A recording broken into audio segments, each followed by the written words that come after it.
All right, welcome to part 2 of class 2 of Beauty of Brushwork, Painting Clouds, Trees, and Water. And Record. thank you. We're recording. Appreciate it. Perfect way to jump in there. Yeah, I literally have nightmares of forgetting to record for the people that aren't able to make it, and I just feel so bad. I have had that happen once in the past where I had to go back and redo it by myself. Nobody there. So anyways, I try not to. I added a painting behind me here of crazy sunset clouds. I happen to have in the other studio, and we are going to be looking at some of my paintings. I went ahead and just posted them onto our Padlet page, and then I grabbed a whole bunch of beautiful sky, cloud, and sunset paintings from various artists. Some of these paintings you may have seen before in some of my other classes, but they're really great examples. And so let's go ahead and hop over to our Padlet page again. I love Padlet. It's so much easier than Facebook. Man, so nice having this kind of classroom space. So I'm just going to go ahead and start with mine because, I just got great news this week. This vineyard that I've done a whole bunch of paintings for is this is actually a 9-foot wide painting, I think, 4.5 feet tall by 9 feet wide. They are actually getting another great big painting, which is going to be a lot of fun. And this one will actually be a figure. I haven't done a figurative painting in a long time. It'll actually be a gentleman picking grapes. So that'll be about a 5 foot, 3.5 by 5 feet, I think. So not as big as this, but it'll be a lot of fun. So always a nice honor to these guys every time they reach out and ask me for another painting. So all the artwork in this vineyard at Alloro Vineyard, Alloro, is all mine, and it's just really neat. I actually was able to. I've got people who are opening a new gallery in California.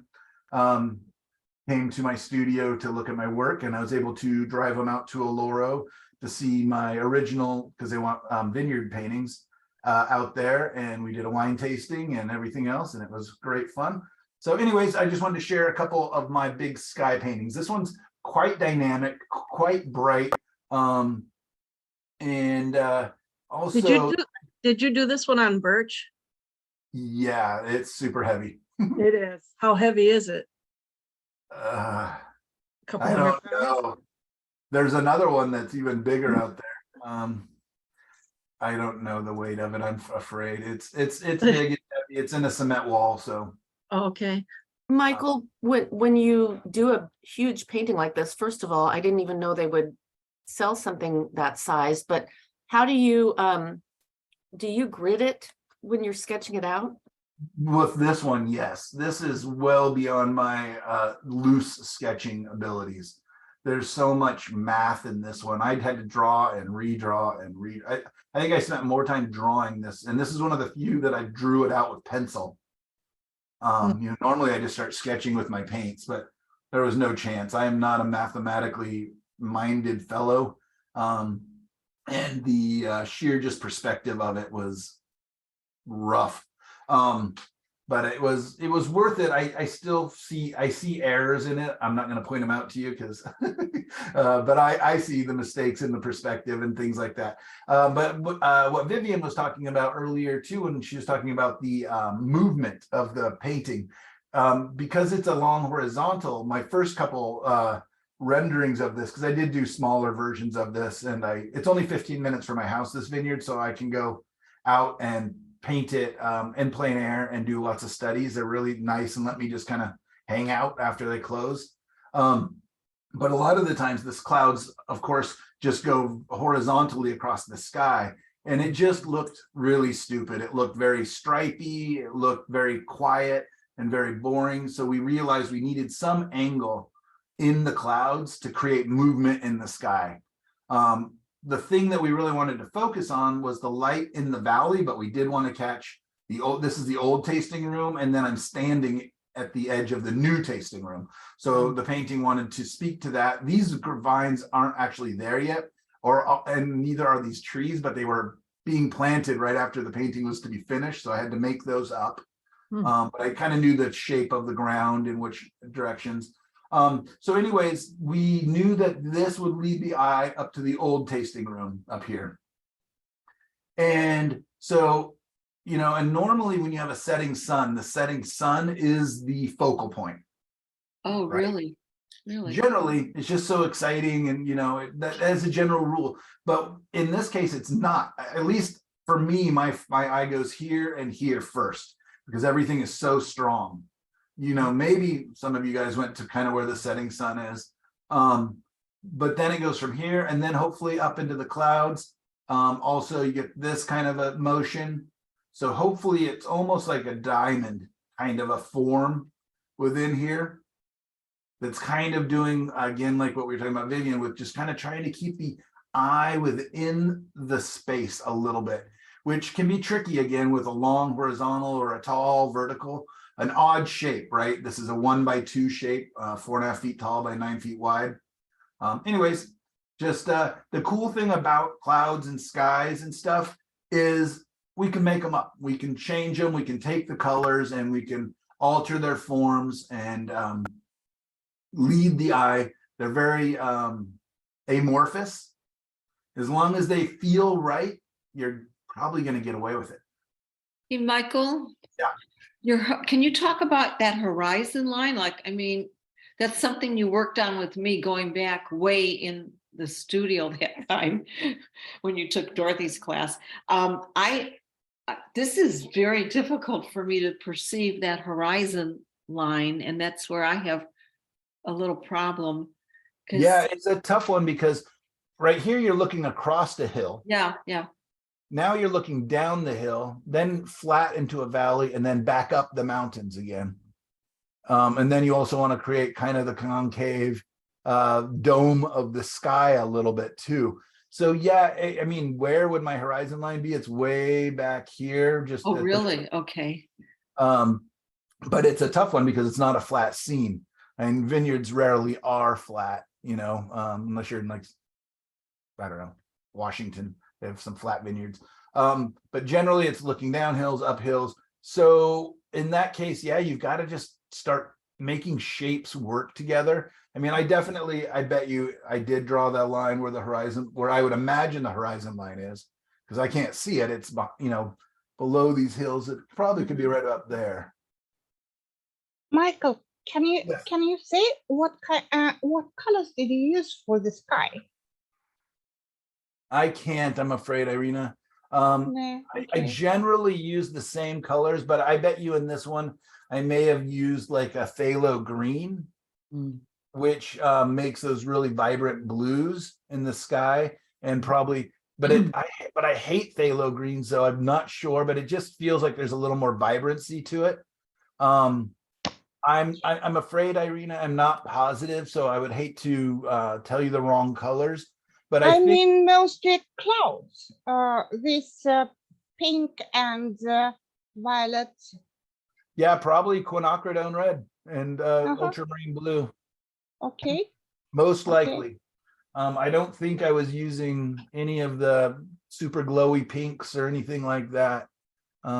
It's weird that the photo made these passages here, here, and here, unless this maybe was an earlier photo, because after these should have been a lot warmer looking. So maybe this was a photo before I fully finished it. All right, really So quickly. Michael, on that, the perspective on that piece, I mean, I see it in the left-hand side. It looks like there's all kinds of different perspectives that you've chosen. Would you put the focal point, would you show me where you put the focal point in the left-hand corner for those vines and also the trees? So it's a weird one because this hill right here goes down kind of steep, and then it flattens out and rolls back up, and then it goes back down, and then you got this hill coming down here. So it was a crazy, especially because I had to make the vines up. And this is the part that I'm not fully happy with.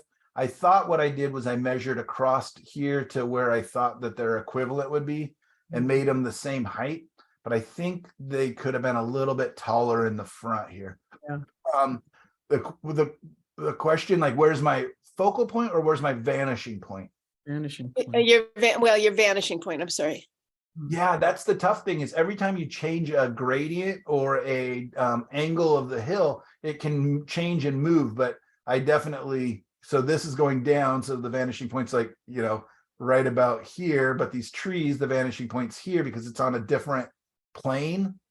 It was so, again, tricky, and the ground is just not even. It'd have been really nice if the whole hillside was this, one consistent grade, but it's, hopefully you guys can feel that it's kind of flat and done, and then all of a sudden it dips down. Oh, sorry, dips down and then back up, and it gets a little steeper and less so. Yeah, absolutely. Feel that.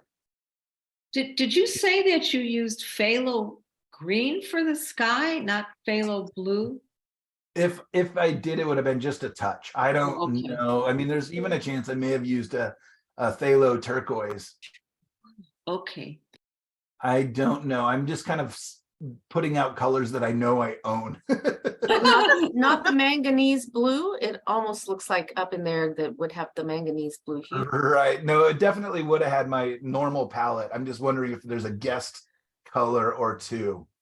No, it's my normal palette. Every painting gets my normal palette, 2 reds, 2 yellows, 2 blues. On what it was specifically, unfortunately, I don't know. And because this is such a big painting, maybe I did have 2 quinacridone, like a quinacridone magenta and a quinacridone rose, or a quinacridone red. And I'm not positive. It's been a couple years now, so I'm sorry. And I also worked on it in stages, so there's a chance. So I just don't want to be, oh, where'd it go? Come back. Mhm. All right. Well, good questions. That was, I didn't expect you guys to look at it that long. This is just a really quick little plein air sketch I did with the fires 2 years ago, I think it was. I did one up on top of the hill here. We've got a little park, and I love the view up there, and I painted a lot. It's just, I've got like 3 or 4 spots I think I've told you guys that are around my house that I just jump to because I can get there in 15 minutes. If I look out and I'm like, oh, it's gonna be a nice sunset. Oh, it's gonna, it stopped raining for a minute, whatever it is, and I can just pop out. I've always got plein air kits ready to go. I literally just repacked them because I'm optimistic that eventually winter is gonna end here. And we'll see. But this one was all about just trying to capture the weird colors. It was kind of funny that a number of people looked at it and go, oh, it reminds me of the fires, and it didn't sell. And then all of a sudden we got out of fire season and it sold right away. So I wonder, but anyways, that was a lot of fun. Little one. This one is, I've talked to you guys about, this is not another quick painting. And just changing the perspective, making my horizon line higher, and just kind of trying to capture some of the movement of the water, but trying to capture some of that reflection in the water. That's a really lousy photo. I apologize. It looks very pixelated. Just the strength of density. I like this painting because of that. It's another little quick one. I have enough information there in the ground, but not very much that it becomes about that. It's just about the colors and the contrast and the movement. These are ones that are almost like more fun than they are beautiful. They were more fun to paint than they ended up. This is actually one of my favorite paintings so far of all time that I've done. This is, we were talking about maybe doing the rain coming down, different things. This was after a full day of painting with a bunch of friends, and my wife and daughter came out to the coast to visit, and we went for a walk, and literally on the way back at the end of the walk, this happened. All of a sudden, the kind of storm kind of just cleared up, and we got these really beautiful clouds. I definitely made them much more colorful and exciting. But I like this in that it has kind of all the different kinds of brushwork that I like in my paintings. It's got super soft and lost edges where you can't tell where one cloud starts and another ends, or where the sky ends, all the way down to much crisper, more dynamic, much more formed, down to where it also just dissipates again. Like you literally almost just can't tell what's happening where. So a lot of fun, and warm and cool, dark and light. Yes. You were just talking about contrasts, and it seems to me like the thing that lets the sunset pop in this, like in your vineyard painting, is that the other colors that you use, they look bright, but they're not they're not really high chroma, I don't think. They look like they're subdued. And so the contrast between those and where the sun is, it really makes it stand out because it's not all intense chroma all the way. Very, very good. Yeah. So you'll hear me say a lot, if you want something to appear warm, you need to have cool. If you want to have something be vibrant, you have to have dull. And that could be grayed down, brown down, whatever it is. And the truth is that, yeah, this part's important. And but I also really love this part here, right? That's what, that's why I took it as a horizontal or vertical versus a horizontal. And so, yeah, you're right. You had to, if I had all of it this bright green and blue all the way up, it wouldn't work. It needed to be grayed down. And I've painted this painting or similar paintings a couple times. And yeah, it really gets obnoxious when this vibrancy competes with this vibrancy. So yeah, great observation. And do I have any others? This is a big one. I can't blow it up. But anyways, this is another just, this scene is completely made up out of my head. And with no planning, it just kind of developed and appeared. I've written about it and talked about it a number of times. This was a really, really rough time in our family. We lost 3 family members in a car accident, extended family, and two young children. And I couldn't think of what to do, blah, blah, blah. I just made a big, dark, really angry black and white painting. And by the time the funeral arrived, this had evolved out of it. And literally painted the sun breaking through the clouds on the day of their funeral. And it was interesting to just keep reacting. And yeah, it was, I don't want to say fun because it was a really crazy, weird, horrible week, but it was interesting to just see and have that communication. And I'd never used a painting as therapy or as, working my way through something. And it was nice that it was there. So anyways, and I guess, again, the dark, the strength of the rocks. And it was interesting too, because I actually cleared out rocks thinking, as more and more waves are coming through and letting giving us a way through it. But look at the density of these rocks versus the softness and the lightness. Like, even though these clouds feel really dark and really heavy, they're nothing compared to the darkness of the rocks. Beautiful So paint. it helps things to feel grounded versus floating. All right. Yeah, this is one we did in class last time. It started off as a black and white and painted over it with the glazing. This was in the color class. And then I went back over the glazed with opaque paint, and same thing. My sky was too blue, so I went back in and grayed it down to make this even feel warmer and more vibrant and more exciting. This one just sold yesterday. And yeah, this was just a fun experiment of how much can I get away with. This is this one's a little this one I went pretty crazy, but I had a lot of fun with it. I look at it and I'm sure that it's somewhere in Africa. Yeah, right. Yeah, it's a made up scene, but yeah, it definitely looks like it could be Africa. We do have these nice little rolling hills. Michelle knows, she lives out in where I go out there, and the Hillsborough, Beaverton area. There's these little rolling hills with little oak trees and stuff on top of them. I just love them. I'm so attracted to these little soft hills. Ever since I was a little kid, I used to ride a horse up on top of these hills and go, use the horse to climb up into these oaks. I've changed these, they're not big oak trees anymore. Now they're more like California scrub oaks or something. I don't know. But anyways, I paint this kind of a motif at least probably once a year. All right, great. And that color pink, do you remember? That looks like that really vibrant one. That is exactly that vibrant pink. And I painted this after we did the one in class, because I kind of went crazy the one we did in class and used too much of it. And so I wanted to reserve it a little bit just for the clouds and experiment with it. So this color pink is, anybody remember the name? Michael Harding's Brilliant Pink. It's an intense color.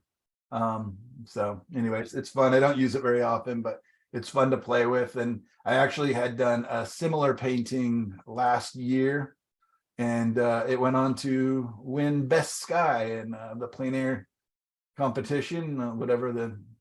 Anyways, that was kind of neat. All right, let's go check out some other people here. I don't even know how to say that. Jan Hendrik Dolsma. About this painting, I really just loved the obliteration of that bright sun really coming in here and kind of washing it out. It feels like, when there's atmosphere and haze, and then the light's hitting that haze, and it becomes so bright that you can't hardly look at it. It's funny that like some days when it's slightly overcast or slightly hazy, it feels brighter than a bright sunny day sometimes, because the light gets into that atmosphere and really bounces around. And you always feel funny when you have to put on your sunglasses to go out on a sunny, foggy day. But I thought this artist really captured that. What we're going to be looking at as we look at other artists' work here is kind of the same as last week, as where's our light source? What's the underlying structure, the density of the clouds? But today we're also going to be looking at brushwork and edge quality a little more, soft edges and hard edges, as well as thick paint and thin paint. This one appears to be thinner paint with a variety of brush edges and a pretty consistent brush stroke, very evenly treated, very nice. Let's keep moving on here. Michael Godfrey, great painter, nice guy. This must be one of his older ones. This looks a little rougher for him. But if you get a chance to look up Michael Godfrey, boy, does he really create some beautiful, especially his snow scenes are just to die for. But I really like just the bulbous form of these clouds, and the lighting hitting on the kind of top fronts. And I love the cast shadow in the foreground and the light kind of in the middle and then back to shadow. We were talking about that last class. This for Michael is quite a bit of paint too. It's definitely more texture and a little more, a little looser for him. But nice. Can you guys see the density and thickness of the paint there? Yes. I'm afraid I don't know who painted this one. I just had it in my tonalist section. I don't even know. It looks like there's an electric or telephone pole back there, so maybe it's not as old as it kind of looks. But I just love the warmth in this, and again the density and darkness. I'm always a big fan of grays right next to nice warm colors. Really useful and a great tool. So would you consider that backlit? I mean, yes, this is definitely backlit. Yeah, I think the sun is probably hiding back somewhere in here, but it could be over here. But this part seems so bright that I almost feel like it's up here, but that could be just, light on the surface. Michael, I have a question about just in general on that picture.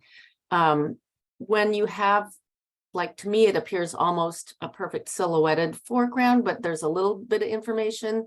Trying to paint that, it's like, I have no idea how to, it seems like I can't allow myself to not put detail in. And so how do you know when to add and when not to on a silhouetted backlit kind of scene?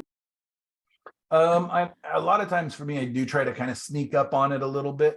You're just kind of asking it, can you handle this? Can you handle this? Oops, too much. Now it's become about the foreground. You know what I mean? Am I distracting? I just like these elements here. We don't even know what they are. I kind of assume they're fields, different grasses, and they are lighter because they're getting the reflected light off the dome of the sky. It's not the direct light. In fact, there is no direct light. It's behind the clouds, I assume. But it's the light bouncing off the dome of the sky, hitting back down, and it's barely there. I mean, I can hardly even see it. I have to almost move my head around to see it. But yeah, it's a great question, Michelle, and I actually think you're pretty good at it, at least in some of your more recent stuff. It's a matter of just you just constantly having that conversation with the painting. Is this enough? Is it too much? Is it enough? Is it too much? What am I trying to get? I'm trying to get the illusion that there's flat space that I could walk across, that I could travel across, but not so much that I'm drawing interest to it, because this painting is completely about that sky, right?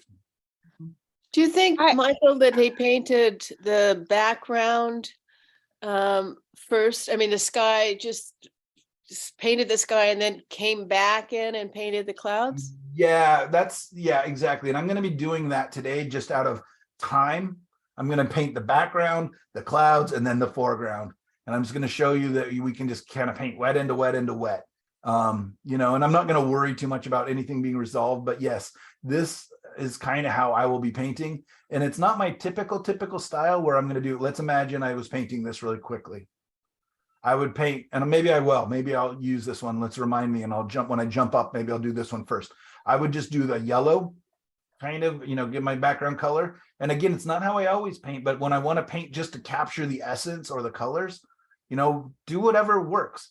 And then I can paint these clouds over the top a little thicker, a little more paint, and a little, maybe a touch of medium versus the bottom.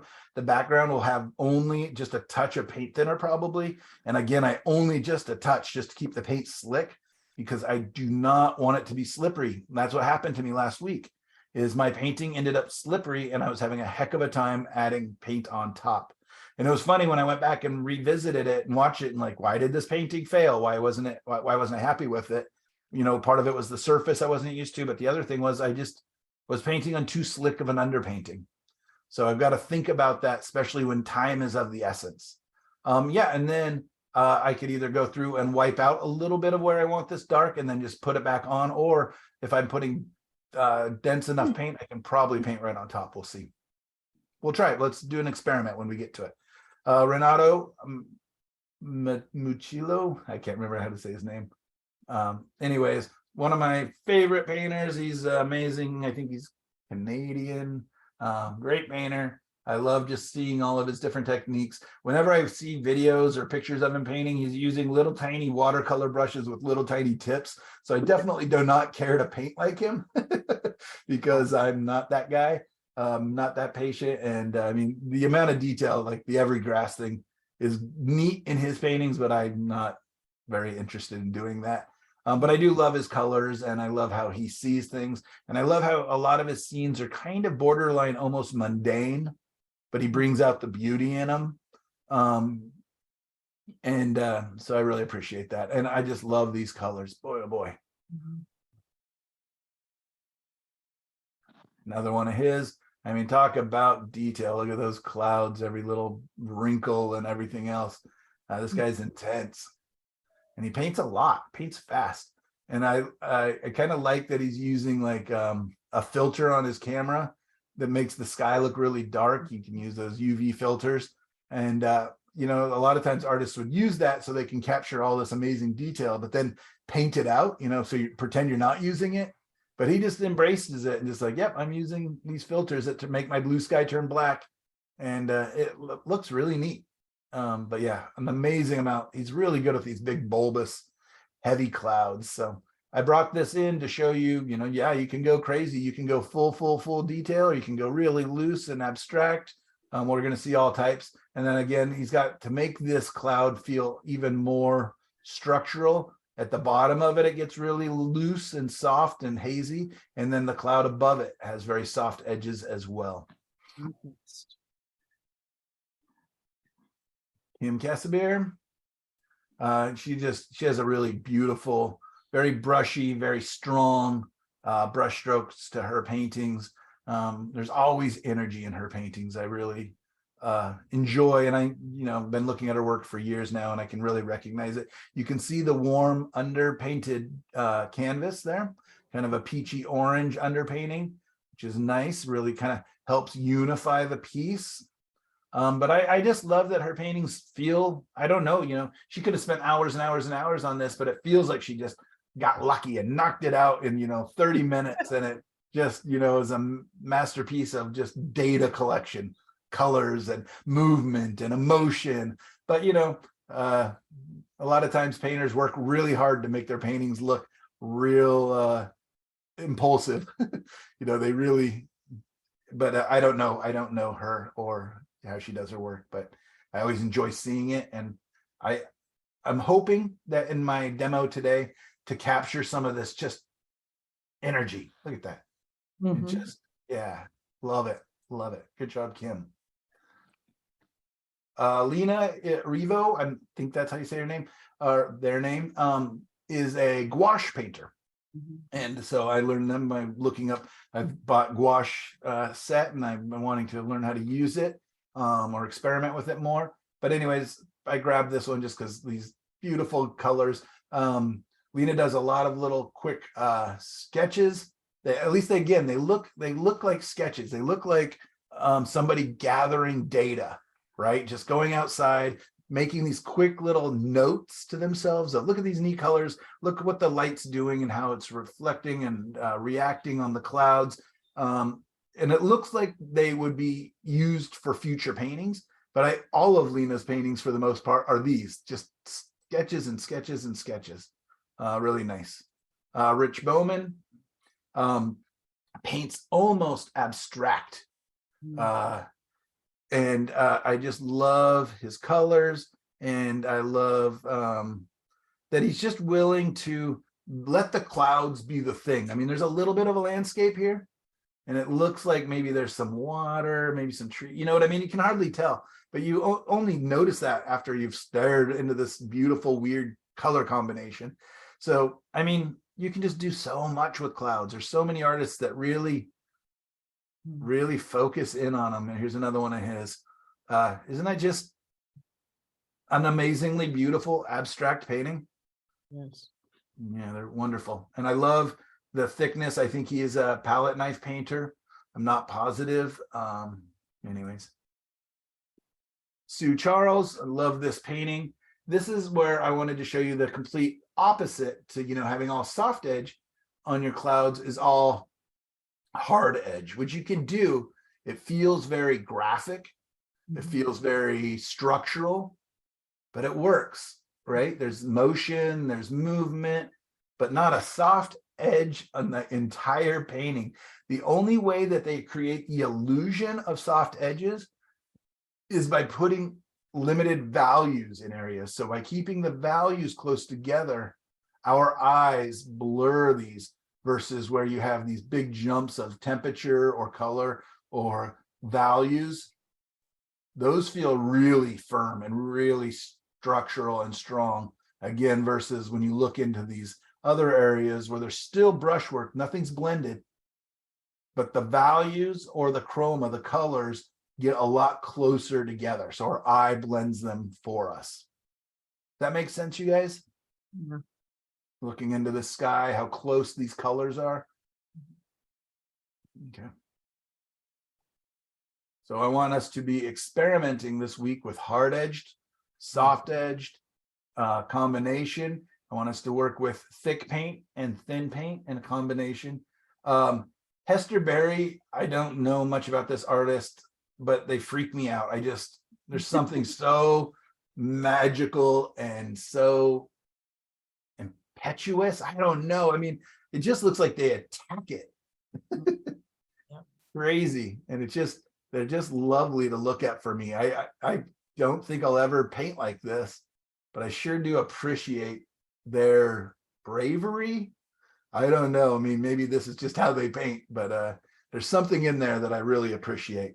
Again, they remind me of notes, like, oh my gosh, the sun's setting. I've got 5 minutes. I better, just attack it. And then they get lucky every time. I don't know. Or at least the ones they share. Kind of like not focusing on detail at all, just simplifying. What is this about? It's about the warm halo effect of this light against all these grays and blues and blacks. And yeah, I don't know. What do you guys think? Do you guys like this work of Hester Berry, or is it too messy for you? I think it No, would I be love a it. fun experiment. I Right. love it. I think it's great. Me too. It's beautiful. Yeah. I think, and, I think it's too messy. I don't like the abstracts either. oh, Sorry. really? Sorry, I just don't. No, that's fine. There is no right or wrong at all. It's literally, I show these so that you can look at them and go, yeah, that's for me. Oh, no, that's not for me. Yeah, that's for me. Nope, that's not for me. And that's, that's how we'll kind of, we develop our style by borrowing or stealing, whatever word you want to use, being influenced by, right? We're constantly being influenced by nature. We're constantly being influenced by other artists. We're constantly being influenced by all these things. And it's a matter of just saying, yes, I want to be influenced by Michael Godfrey's, bulbous density of form, or I want to be influenced by, the colors and the super soft, but almost ultra realistic brushwork, or I want to be influenced by the impetuous, amazing energy and chaos, that's been captured here. It is what we're all attracted to different things, and that's what's so wonderful. And that's one of the most dangerous things about being an instructor or as a painter, is I don't want to come in ever and say, well, if you like Hester Berry, you're wrong. You should like Rich Bowman, you know what I mean? There's so much out there. So anyways, I appreciate you guys taking a look at that. What we're going to be doing is trying to, or at least what I'm going to be doing, is doing a couple really quick paintings, 10, 15-minute paintings, and just trying to capture the effects while using different brushes, different brush marks. Your homework is a sunset painting this week, okay? If you want to challenge yourself, your homework is with a variety of brush marks and brush making tools. If you want to challenge yourself further, it's to do something like I'm doing, where you can do multiple. I might do one with all soft edges, one with all hard edges, and then one combination. Might do one with thick paint, one with thin paint, and then one combination. We'll see. All right. Great. I'm going to go ahead and stop the recording again, and I'm going to step up to the easel. And you guys did you want to see the paintings behind me at all? Who was asking about that? Susie? Me. All right. Susan. This painting here is wetlands just around the corner from my house. And it's a beaver family keeps damming it up, and so it's always changing. The cattail paintings I just did were actually in the same little field. Gorgeous. It's truly surrounded by houses and a little road, and but I love these little suburban and urban little parks, these little pieces of nature that I can just kind of find. And I might have Michael, could you remind us how to do the fog? I'm stuck on one of the pictures from last term, trying to put in fog. Well, I mean, if it's dry, you can always come back in and scumble across the top of it. Okay. This one I did this is actually painted with wax. I used cold wax as my medium, which I really enjoyed. It made some really beautiful textures and different things. But I haven't done it again. Okay. But with this fog, I actually just mixed up from dark to light, and then where the fog was, I just painted it much lighter, used the much lighter colors, blue or grayer, and then also just softened the edge, so that as it comes out of the fog, the edges get a little crisper and darker. Okay. But a lot of times, if the painting's dry and I decide it needs some fog, I can definitely go back in and just scumble across the top, meaning paint pretty dry. Would you put like a thin line, a little tiny thin line, and then scumble it? Yeah, that's what I do a lot of the time. Yeah. This one is from a photo with a really crazy sunset. Yeah. So it's just so dynamic. That's gorgeous. I don't know if it will ever sell. So intense. Hey, Craig. Whoops, sorry. That's all right. Yeah, and the cool thing in this one is, if we get close enough here, People. little people, just little tiny guys, just to give it to let you see that is truly a monolithic rock formation. Wow. And the moon. Love it. Yeah, the moon.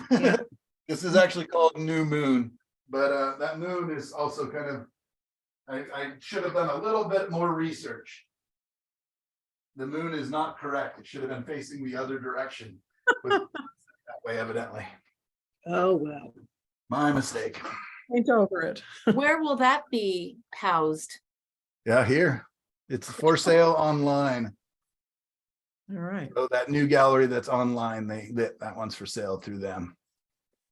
So that one I get to keep. What's in that this one called again? New Moon, I think. But I mean the gallery. Your Oh, online. U, the letter U and gallery, U gallery.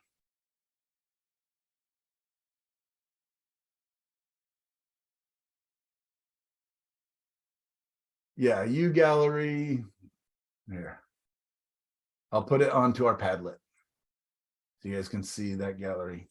It's a new online only gallery for me, and I'm experimenting, seeing if it's a good idea or not. So we'll see. But the cool thing is all shipping and stuff is included, which is kind of nice. So if somebody buys it, then they will send me the boxes and everything, and then I just throw them in the, well, put them in the box, wrap them up nicely, and ship them out. So I'm kind of curious to see how that all works. Always experimenting with new venues, new ways to sell work, and everything else. I love my galleries, but I'm seeing what else there is out there. So far, it's been a little quiet. I haven't sold anything through them yet, but I'm hopeful. Maybe at some Alright. point you can talk a little bit about, you know, how that works, getting agreement from your galleries to sell your directly. I just do. The agreement is that I will, especially if they've been out to the galleries and come back.